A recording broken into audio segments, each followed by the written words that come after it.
As of right now, the U.S. and the British are acknowledging these airstrikes that they say targeted sites in Houthi-held Yemen. Now, these attacks were across some 6 provinces in Yemen. That's according to the Houthis and their state-run Saba news agency tonight.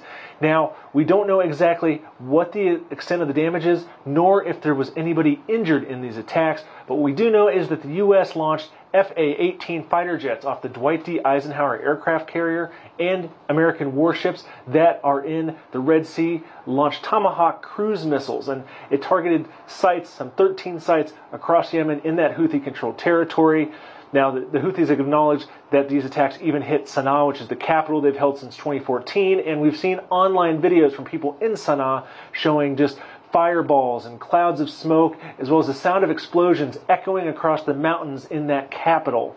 Now, as of right now, again, this is all coming as we've seen these attacks that were in Syria and Iraq. They follow about a week ago when we saw that attack on a military base in Jordan that killed 3 U.S. troops and wounded dozens of others.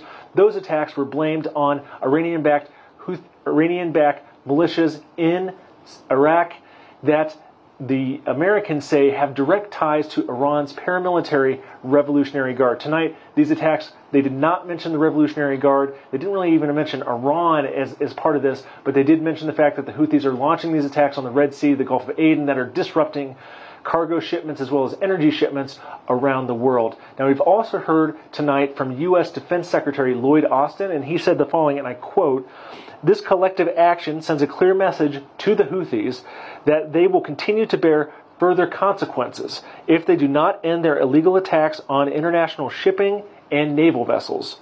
We will not hesitate to defend lives and the free flow of commerce in one of the world's most critical waterways." We've also heard from the Houthis, one of the members of its Politburo tonight, saying that they'll continue their attacks to back the Palestinians in the Gaza Strip amid Israel's war on Hamas.